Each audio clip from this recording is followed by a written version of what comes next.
क्या आपको खबर है कि आपकी और आपके बच्चों की सांसों का सौदा हो चुका है?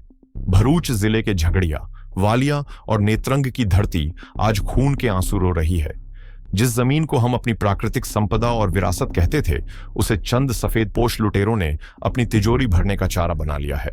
कल तक असनावी जैसे अनेकों गांव, वर्दिया डूंगर और घने जंगलों की गोद में हरियाली की चादर ओढ़े मुस्कुराते थे, लेकिन आज उन्हीं शांत वादियों में पक्षियों का कलरव नहीं, बल्कि हमारे भविष्य की बर्बादी का शोर सुनाई दे रहा है।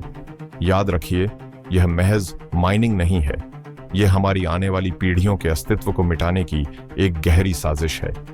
शर्मनाक बात तो यह है कि प्रशासन की नाक के नीचे ब्लैक ट्रैप, खनिजों की लूट का यह खूनी खेल खुलेआम चल रहा है और हमारे रक्षक कहलाने वाले जिम्मेदार अधिकारी और नेता आंखों पर पट्टी बांधकर इस तबाही के मूक गवाह बने बैठे हैं। मैं आपका दोस्त डॉक्टर भाविन कुमार शांतिलाल वसावा, भरूच से। संविधान की धारा 244(1) के तहत जो क्षेत्र अनुसूचित हैं, वहां की जमीन और खनिज पर पहला हक वहां के आदिवासी समाज का है। लेकिन क्या आपको लगता है कि आपकी ग्राम सभा से किसी ने इजाजत ली है? पेसा कानून और समता बनाम आंध्र प्रदेश जैसे ऐतिहासिक फैसलों को पैरों तले रौंद दिया गया है। कागजों पर नियम लिखे रह गए और जमीन पर माफिया ने अपनी सल्तनत खरीदी ही कर ली। यह आदिवासियों के संवैधानिक अधिकारों की सरेआम हत्या है। जल, जंगल और जमीन की बात करने वाले आज खामोश क्यों हैं? क्या आदिवासियों का जीवन इतना सस्ता हो गया है कि चंद रुपयों के लिए उनके पर्यावरण को नरक बना दिया जाए?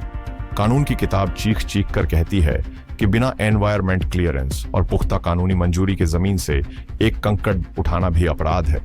लेकिन यहाँ तो सत्ता के संरक्षण में समूचे पहाड़ डकार लिए गए हैं।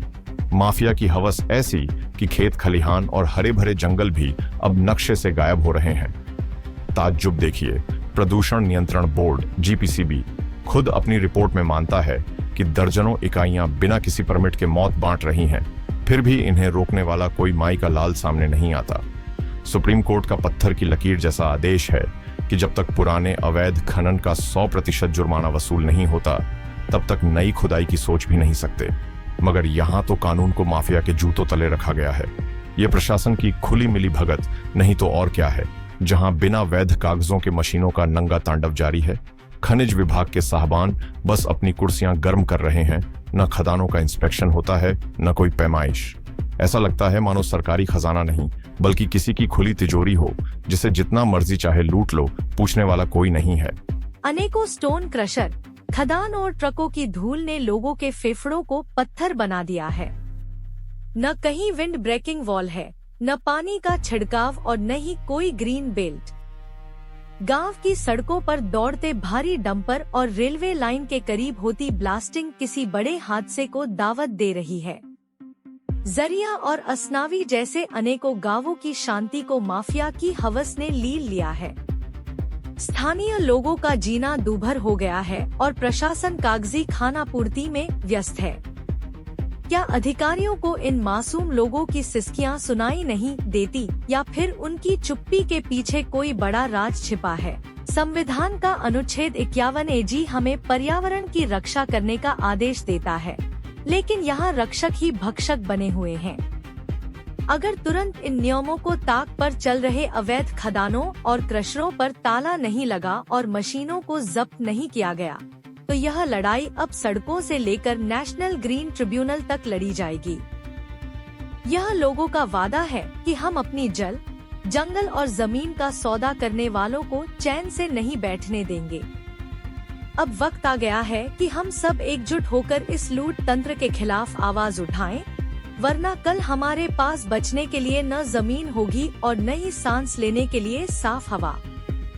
फैसला आपके हाथ में है। सवाल उन आदिवासी जनप्रतिनिधियों और बड़े बड़े संगठनों से भी है, जो मंचों पर खड़े होकर संवैधानिक हक, पेसा एक्ट और समता जजमेंट की कस्में खाते नहीं थकते।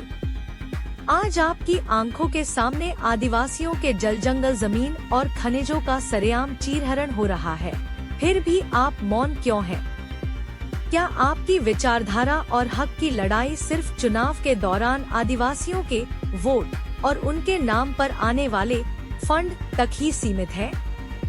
याद रखिए, आने वाले चुनाव में जनता आपको जवाब जरूर देगी। अब लोगों को जागने का वक्त आ चुका है। आज ही कदम उठाएं, प्रशासन को लिखित शिकायत भेजें और इस वीडियो को इतना शेयर करें कि सत्ता के गलियारों में बैठे लोगों तक इस लूट की कड़वी सच्चाई पहुंच जाए। मैं आपका दोस्त डॉक्टर भाविन कुमार शांतिलाल वसावा, भरूच से।